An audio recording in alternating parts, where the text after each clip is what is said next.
Hello students, कैसे हैं आप सब। तो आज का जो हमारा लेक्चर होने वाला है वो एक बहुत ही इम्पॉर्टेंट टॉपिक है और वो टॉपिक है इलेक्ट्रिक फील्ड का। तो आज हम लोग इस लेक्चर में समझेंगे कि बेसिकली इलेक्ट्रिक फील्ड क्या होती है और इसका सिग्निफिकेंस क्या है, क्यों पढ़ने की जरूरत पड़ी हमें इलेक्ट्रिक फील्ड, इन सारी चीज़ों को हम लोग देखेंगे। तो चलिए शुरू करते हैं आज का लेक्चर इलेक्ट्रिक फील्ड का।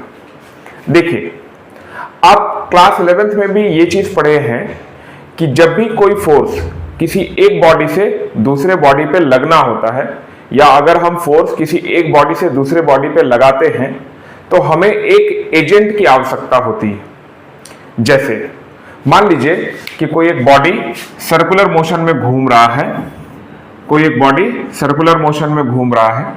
कैसे घूम रहा है? मान लीजिए हम इसको एक रस्सी से बांध दिए, मैंने एक इसको रस्सी से टाई कर दिया और ऐसे वर्ल्ड कर दिया, ऐसे घुमा दिया। ठीक, तो जैसे ऐसे घुमाएंगे तो ये सर्कुलर मोशन में घूमना शुरू करेगा।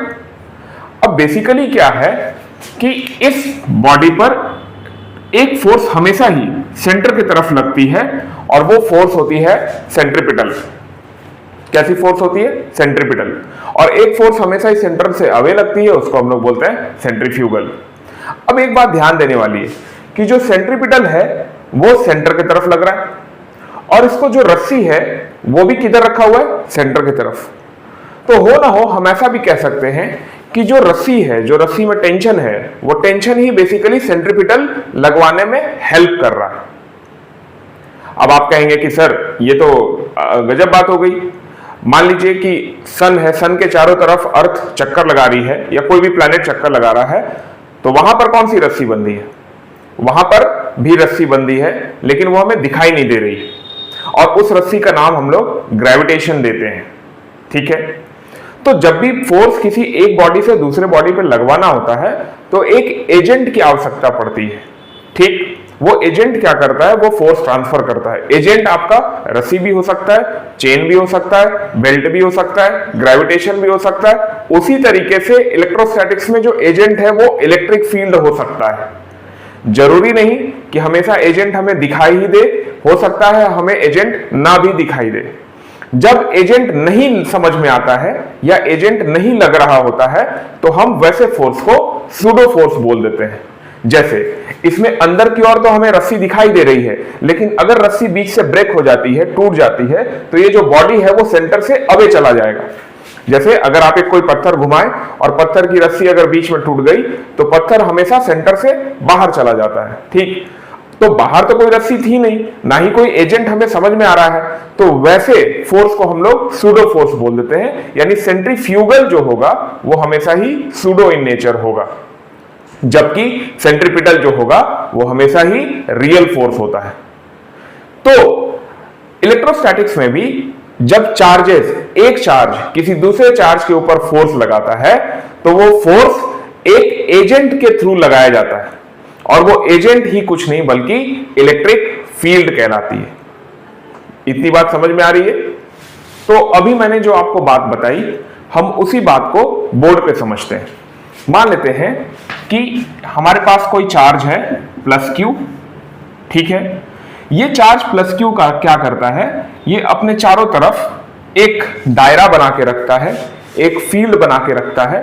उस फील्ड के अंदर, उस दायरे के अंदर अगर कोई भी नई चार्ज आएगी तो उस नई चार्ज पे एक फोर्स एक्सपीरियंस होने लगती है। ठीक है, जैसे मान लीजिए कि इस दायरे के अंदर हम कोई ऑपोजिट नेचर का या सेम नेचर का चार्ज लेके आएंगे। अगर ये ऑपोजिट नेचर का चार्ज है तो इस पे एक अट्रैक्शन फोर्स लगेगा। अगर यहां पर हम कोई एक रिपल्सिव नेचर का या सेम नेचर का चार्ज लाएंगे तो इस पर एक रिपल्सिव फोर्स लगेगा। अगर यहां पर हम फिर से एक ऑपोजिट नेचर का चार्ज लाएंगे तो इस पर एक अट्रैक्टिव फोर्स लगेगा। इस तरीके से इस पूरे रीजन में आप जब भी चार्जेस को लाएंगे तो वो चार्जेस फोर्स एक्सपीरियंस करेंगे। ठीक, ये जो रीजन है जिसके अंदर कोई भी चार्ज फोर्स एक्सपीरियंस करता है, इसी रीजन को एक्चुअली में फील्ड बोलते हैं। मतलब कि यहां से लेकर यहां तक में कुछ ऐसी चीज है जिसके वजह से इस पे फोर्स एक्सपीरियंस हो रही है। अगर हम इसको हटा दें तो वो फोर्स एक्सपीरियंस होना बंद हो जाता है। यानी इसके बीच में कोई तो रस्सी काम कर रही है, इसके बीच में कोई तो रस्सी काम कर रही है। ये जो रस्सी है जो हमें दिखाई नहीं दे रहा, ये रस्सी ही एक्चुअली में फील्ड का रूप लेती है। ठीक, अब ये जितने दूर में फैलेगी ये उतने दूर में अपना दायरा बना लेती है। हालांकि इलेक्ट्रिक फील्ड का कोई दायरा नहीं है, ये तो इनफाइनाइट तक जाता है, लेकिन इनफाइनाइट तक जाते जाते इसकी जो इंटेंसिटी है वो काफी कम हो जाती है। तो अगर हम इनफाइनाइट पे कोई चार्ज लाएंगे भी तो हो सकता है कि उस पर फोर्स एक्सपीरियंस ना हो या इतना कम हो कि हमें समझ ही ना आ रहा हो।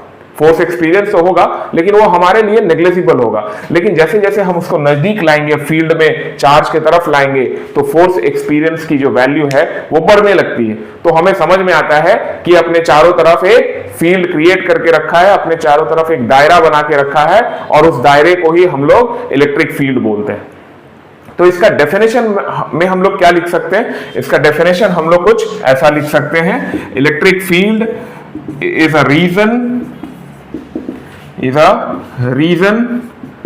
in which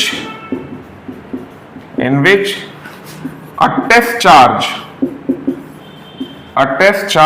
experiences a force।